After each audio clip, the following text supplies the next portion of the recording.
Bismillahirrahmanirrahim. Assalamualaikum warahmatullahi wabarakatuh. Alhamdulillahi rabbil alamin. Asyhadu an la ilaha illallah wa asyhadu anna Muhammadar Rasulullah. Allahumma salli ala sayyidina Muhammad wa ala alihi wa sahbihi wa barik wa sallim. Jamaah sekalian yang dimuliakan Allah Subhanahu wa taala, insyaallah pada kesempatan sore hari ini kita akan kembali melanjutkan kajian hadis dari kitab Al-Wafi Syarah Arba'in An-Nawawiyah. Insyaallah pada kesempatan ini kita akan bersama-sama melihat kandungan dari hadis yang ke-18, Al-Hadis As-Samin Asyar, yang diberi judul oleh muallif Taqwallah wa Husnul Khuluq, takwa kepada Allah dan berakhlak mulia. Hadis ini ada dua jalan periwayatan. Yang pertama dari Abi Dzar dan yang kedua dari Abi Abdurrahman Mu'adz bin Jabal. Nah, kita akan lihat dari asbabul wurud dari hadis ini, baru nanti kita akan melihat kandungan yang kita dapatkan atau pelajaran yang akan kita peroleh dari hadis yang ke-18 ini. Mari kita lihat dari hadis ini penjelasannya. An Abi Dzar Jundub bin Junadah Abi Abdurrahman Mu'adz bin Jabal radhiyallahu anhuma an Rasulillah sallallahu alaihi wasallam qala ittaqillaha haitsuma kunta watbi'is sayyi'atal hasanata tamhuha wa khaliqin nas bi khuluqil hasan, rawahu at-Tirmizi wa qala hadis hasan wa fi ba'd an-nusakh hasan sahih. Jamaah sekalian yang dimuliakan Allah Subhanahu wa taala, hadis ini dalam periwayatannya ada dua sebagaimana kami sampaikan di awal, yaitu dari Abi Dzar yang bernama Jundub bin Junadah, nama asli beliau, dan Mu'adz bin Jabal yaitu Abi Abdurrahman. Nah, kita lihat dari asbabul wurud hadis ini, ya mas sekalian. Yang pertama sekali hadis dari dalam kitab At-Tamhid, Al-Imam Ibnu Abdurrahman bin Abdul Bar mengatakan, an Anas radhiyallahu an qala ba'asan Nabi sallallahu alaihi wasallam Mu'adzan ilal Yaman. Rasulullah mengutus Mu'adz bin Jabal ke Yaman pada suatu ketika. Faqala ya Mu'adz, Rasulullah mengatakan, wahai Mu'adz ittaqillah, wahai Mu'adz ittaqillah, wahai Mu'adz ittaqillah. Nah, ittaqillah, bertakwalah kepada Allah, wa khaliqin nas bi khuluqin hasan, dan berakhlak mulialah dengan manusia.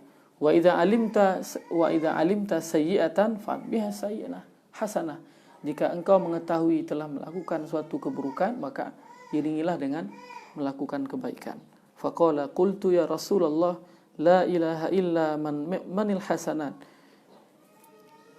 Wahai tiada Tuhan selainnya, selain Allah, apa itu hasanat atau kebaikan?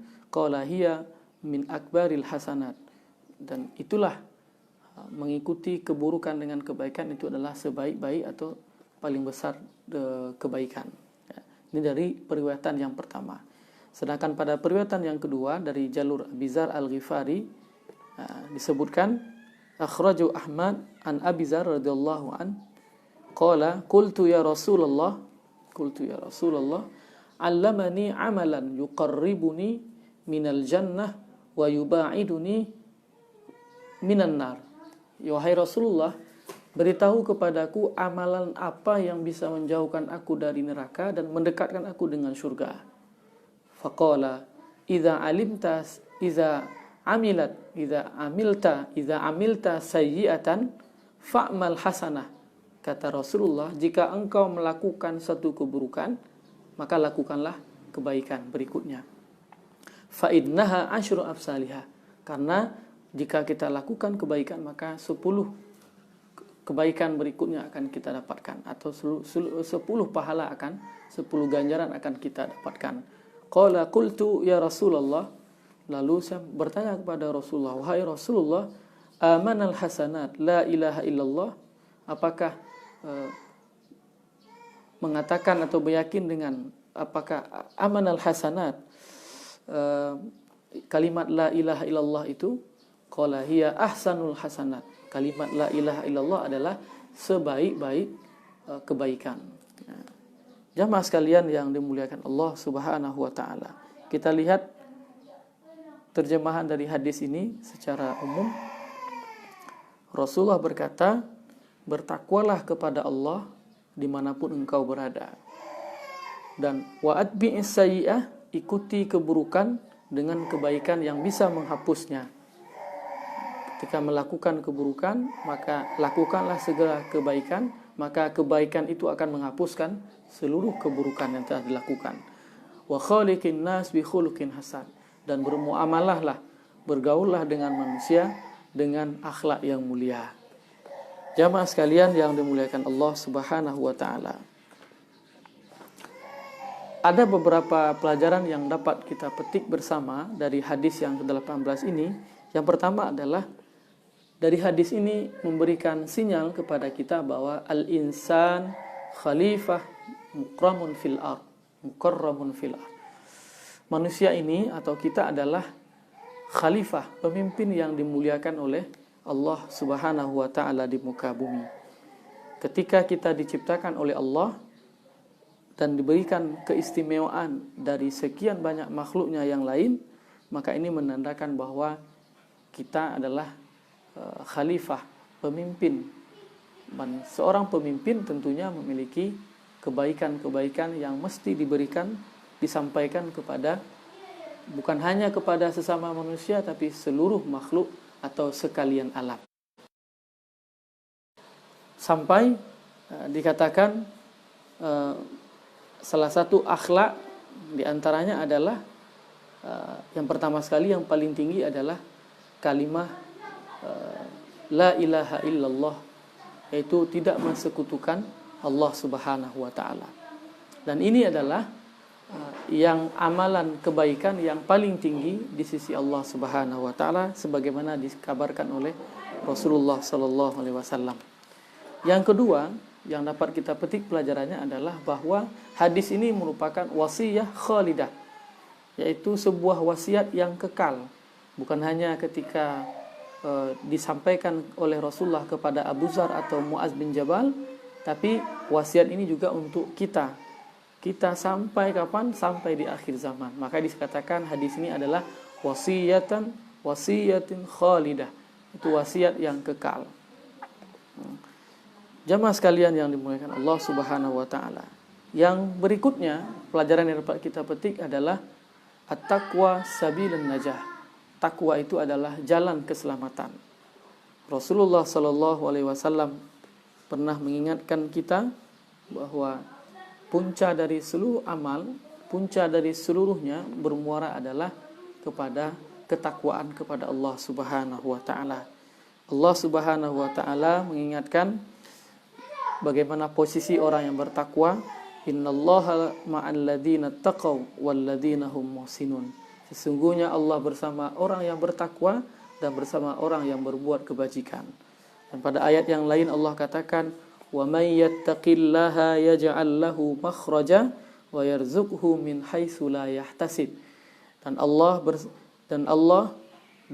mengatakan, barang siapa yang bertakwa kepada Allah, maka Allah akan jadikan, Allah akan berikan kepadanya jalan yang tidak disangka-sangka, wa yarzuqhu min haitsu la yahtasib, jalan keluar, lalu diberikan rezeki yang tidak disangka-sangka. Jamaah sekalian yang dimuliakan Allah Subhanahu wa taala, banyak juga hadis-hadis yang ayat-ayat yang lain yang juga memberikan wasiat kepada manusia atau kepada orang beriman untuk bertakwa kepada Allah Subhanahu wa taala. Jamaah sekalian yang dimuliakan Allah Subhanahu wa taala, apa itu hakikat takwa? Takwa adalah kullu ma jaa bihil Islam min aqidah wa ibadah wa muamalah wal khuluq. Takwa itu adalah sesuatu yang terkumpul dalamnya ada akidah, ada ibadah, ada muamalah, dan ada akhlak yang mulia. Allah mengatakan, laisal birru an tuwallu wujuhakum qibalal masyriqi wal maghrib walakinnal birra man amana billahi wal yaumil akhir wa malaikatihi wal kitabi wan nabiyyin wa atal mala ala hubbihi dzawil qurba wal yatama ila akhir ayat. Jadi bukan hanya posisinya bertakwa kepada Allah Subhanahu wa taala, beribadah untuk dirinya saja, tapi takwa ini juga ada imbas, ada pengaruh kepada selain daripada dirinya, yaitu kepada orang yang ada di sekitarnya. Disitulah masuk kepada muamalah dan akhlak yang mulia. Jamaah sekalian, bagaimana kita melihat kesempurnaan takwa pada seseorang? Al-bu'du an syubhat wa maltabisu bil haram minal umur. Jadi ciri sebuah atau tanda sebuah ketakwaan itu ada pada diri seseorang adalah ketika bu'du an syubhat, dia jauh dari yang sifat syubhat. Jangankan yang haram, yang syubhat pun dia jauhi. Maka inilah titik awal tanda-tanda bahwa seseorang tersebut telah memiliki nilai ketakwaan pada dirinya. Ya. Rasulullah pada hadis sebelum mengatakan, "Famanittaqa syubhat faqad istabra'a lidinihi wa irdi." Barang siapa yang bertakwa, artinya bu'dun anis syubhat, jauh dari syubhat, apalagi yang haram, maka dia telah selamat agamanya dan telah selamat kehormatannya. Dalam hadis riwayat Bukhari disebutkan. Jadi orang yang mengarah kepada ketakwaan atau ketika orang ingin mendapat nilai takwa, maka salah satu tandanya adalah ia harus jauh dari yang syubhat, apalagi yang haram. Nah, sehingga nilai akhlaknya, nilai akidahnya, nilai ibadahnya akan berkumpul di dalamnya, sudah kesempurnaan, kebaikan-kebaikan, maka disitulah akan dilahirkan nilai ketakwaan. Jamaah sekalian yang dimuliakan Allah Subhanahu wa taala, bagaimana cara untuk mengaplikasikan sebuah nilai ketakwaan? La tatahaqqaq at-taqwa bima'aniha wa la tu'ti samaratiha. Tidaklah akan terjadi atau terwujud sebuah ketakwaan dan mendapat hasil dari ketakwaan itu illa idza tufiral ilmi bidinillah ladal muslim liya'rifu kaifa yattaqillah. Syaratnya adalah memiliki ilmu, bagaimana ilmu tentang agama, memiliki pengetahuan atau ilmu terhadap agama, sehingga ia paham bagaimana beribadah kepada Allah, bagaimana mentauhidkan Allah Subhanahu wa taala, bagaimana bermuamalah dengan dirinya, bagaimana bermuamalah dengan sesama muslim dan juga sesama manusia. Allah mengatakan, wa kadzalika innama yakhshallah min ibadihil ulama, yaitu adalah orang yang takut kepada Allah itu adalah orang yang memiliki ilmu. Ulama artinya yang alim, yang memiliki ilmu. Li'annal jahil la yu'raf ma yajibu alaihi fi'luh wa ma yajibu alaihi tarku. Karena orang yang bodoh atau orang yang jahil tidak memiliki pengetahuan, maka dia adalah orang yang akan mudah melakukan keburukan dan akan sulit termotivasi untuk melakukan kebaikan. Hanya orang yang bodoh sajalah akan terpuruk, akan melakukan berbagai keburukan-keburukan karena ketidaktahuan ataupun kebodohan yang ia derita.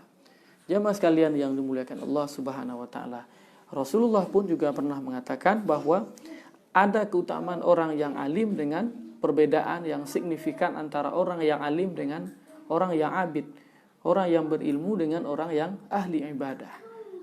Tapi yang sebaiknya adalah menggabungkan, dia abid tapi dia alim bersamaan. Dia memiliki ilmu, paham, kemudian juga dia ahli dalam ibadah. Kemudian juga dalam hadis yang lain dijelaskan bagaimana keutamaan orang berilmu. May yuridillahu bihi khairan yufaqihu fid din. Barang siapa yang diinginkan oleh Allah kepadanya kebaikan, maka yufaqihu fid din, maka Allah akan memberikan kefakihan. Allah memberikan ilmu kepadanya, yaitu berupa dalam ilmu agama. Jamaah sekalian yang dimuliakan Allah Subhanahu wa taala. Salah satu pelajaran hadis berikut ini yang ke-18 ini adalah at-taubah minadz-dzunub wal isra' fi amalil khair khalqul mu'min muttaqin. Salah satu ciri seorang mukmin yang muttaqin adalah segera bertaubat kepada Allah dan melakukan berbagai amal kebaikan. Ya. Allah Subhanahu wa taala mengatakan, walladzina idza fa'alu fahishatan aw zalamu anfusahum dzakarullaha fastaghfaru lidzunubihim wa may yaghfiru dzunuba illallah falam yusirru ala ma fa'alu wa hum ya'lamun.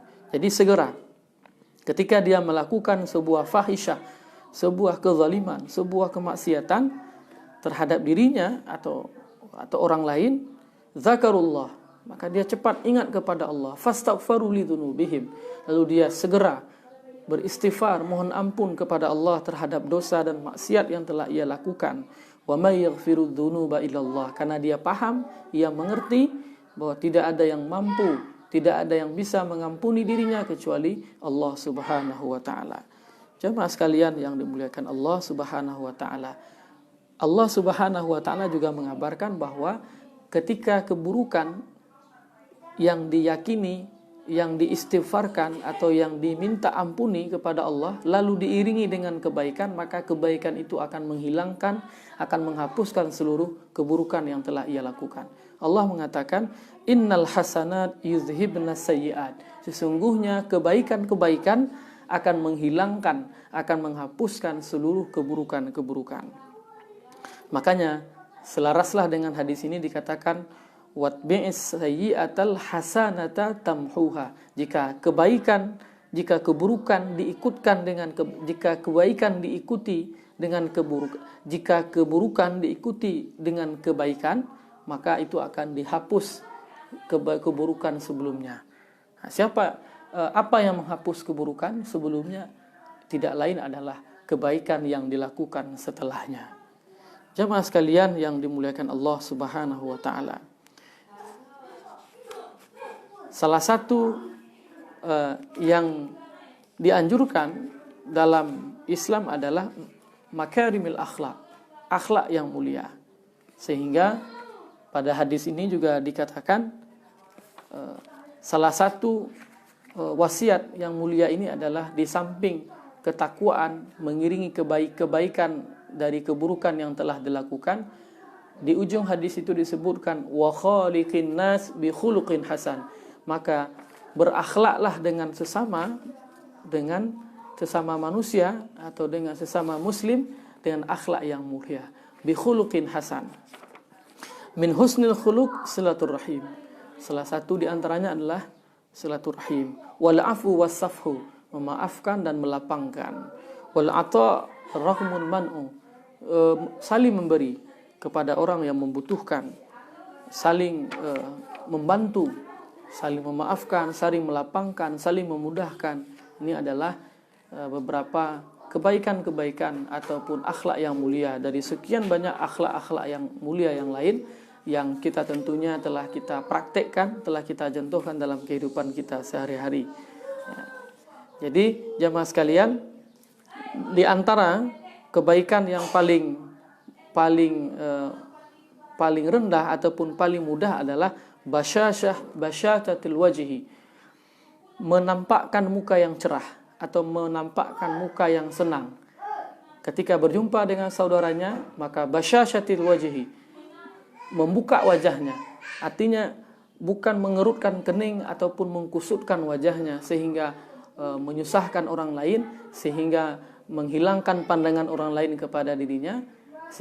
Dengan kata lain, tidak menginginkan kehadiran seseorang. Tetapi basyashah al-wajhi, mencerahkan, menyenangkan wajahnya, maka akan menyenangkan hati orang lain yang melihatnya. Wal hilmu wa tawadhu, yaitu saling memaafkan, berlapang dada, dan tawadhu, rendah hati. Ya. Kemudian atawaddud ilan nas, sangat berkasih sayang, sangat lembut perasaannya, sangat perasa ketika dia berkomunikasi dengan orang lain. Takut ketika kata-kata yang dia lontarkan, ia ucapkan bisa menyinggung perasaan orang lain. Maka dia sangat menjaga perasaan orang lain. Ini adalah merupakan salah satu bagian dari akhlak yang mulia. Kemudian ada su'udzon, yaitu menghindari atau menjauhi diri dari berprasangka buruk. Ya. Dan lebih mengutamakan pada sifat tabayun, langsung cek dan dicek kepada orang ataupun kepada kawan ataupun kepada sahabat, bukan bertanya melalui orang lain ataupun melemparkan sesuatu kepada pihak ketiga sehingga mengembangkan masalah informasi tersebut, menimbulkan fitnah ataupun menimbulkan tipu daya lainnya. Kemudian jamaah sekalian yang dimuliakan Allah Subhanahu wa taala, dari hadis ini secara umum dapat kita ambil kesimpulan bahwa anna min kamalil iman wa sifatil muttaqin husnul khuluq. Salah satu tanda kesempurnaan iman seseorang dan memperoleh nilai ketakwaan adalah husnul khuluq, akhlaknya yang mulia. Wal mujamalah fil muamalah wal muasyarah thayyibah, yaitu berbuat baik dalam bermuamalah dan muasyarah thayyibah, dan melakukan komunikasi yang baik dengan sesama muslim, dengan sesama manusia, dengan seluruh makhluk. Wa min kamali taqwa karhun ahlil ma'asi wal bu'dun anil majalisitihim wa mukhalitatihim wa idza lam ya'tamiru bil ma'ruf wa lam yantahu anil munkar. Dan sangat cinta dengan kebaikan dan sangat benci dengan kemaksiatan dan dosa, dan berusaha untuk meninggalkan keburukan dan menjauhi keburukan dan menyegerakan diri untuk melakukan berbagai amal-amal kebaikan. Inilah wasiat yang agung, wasiat yang mulia dari hadis yang ke-18 ini oleh Rasulullah SAW disampaikan kepada dua sahabat dari dua jalur periwayatan yang berbeda, yaitu kepada Abi Dzar Al-Ghifari dan Muaz bin Jabal radhiyallahu anhuma. Mudah-mudahan dari penjelasan hadis yang ke-18 ini dapat kita amalkan bersama-sama, dan terima kasih. Mohon maaf. Subhanakallahumma bihamdika nashhadu an la ilaha illa anta nastaghfiruka wa natubu ilaik. Assalamualaikum warahmatullahi wabarakatuh.